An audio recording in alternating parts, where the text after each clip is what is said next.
नमस्कार दोस्तों, आप लोग के good news Bhojpuri YouTube channel में बहुत बहुत स्वागत है। तो आप लोग के बता दी कि प्रदीप पांडे चिंटू जी के फिल्म विवाह आयल है। दर्शक लोग इतना ज़्यादा प्यार द्वार दिले बानी, तो विवाह फिल्म 2 भी आप लोग के बीच में ही है। तो विवाह फिल्म 2 से कुछ जानकारी जुड़ल आप लोग के इस वीडियो के माध्यम से बतावे जा बानी। तो उससे पहले आप लोग के बता दी कि विवाह फिल्म छठ पूजा के सबसे रिलीज किया गया था बिहार और झारखंड के सिनेमा घर में।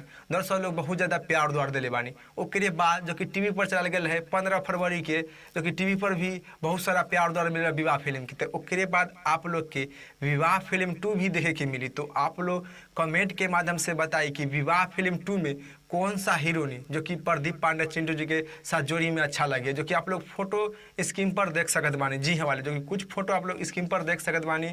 काजल राघवानी, अक्षय सिंह जी, रितु सिंह, कौन सा हीरो जो कि प्रदीप पांडे चिंटू जी के साथ जो कि विवाह फिल्म 2 में एक साथ जोड़ी अच्छा लगे। तो आप लोग इसी वक्त इसी टाइम कमेंट करके बताई। तो आप लोग के कमेंट के अनुसार जो कि विवाह फिल्म 2 में जो कि हीरोनी के जोड़ी लगाल जाइए। जी हमारे, तो आप लोग अभी इसी वक्त कमेंट बतलाई से प्रदीप पांडे चिंटू जी के विवाह फिल्म 2 में कौन सा हीरोनी के जोड़ी लगे। तो आप लोग के बता दें कि विवाह फिल्म 2 आप लोग के 2020 में न देखे के मिली, 2021 में आप लोग के विवाह फिल्म देखे के मिली।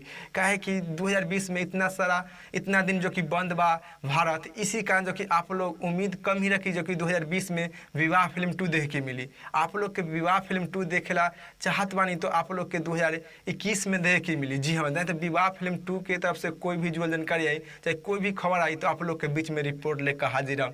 तो आप लोग इसी वक्त कमेंट के माध्यम से बताइए कि विवाह फिल्म 2 में कौन सा हीरोइन जो कि प्रदीप पांडे चिंटू जी के साथ जोड़ी लगी है। और इस वीडियो के बारे में का राय बा, का विचार बा, आप लोग कमेंट के माध्यम से बताएं। इसी तरह से वीडियो से अपडेट खातिर और जानकारी खातिर आप लोग हमनी के चैनल के साथ बनल रही। फिलहाल में इतने, फिर से मिलेंगे अगले वीडियो में। जय हिंद, जय भोजपुरी। लाइक करिए, शेयर करिए, इस चैनल को सब्सक्राइब करिए और अच्छा लगे तो कमेंट में जरूर बताएं। बहुत बहुत धन्यवाद।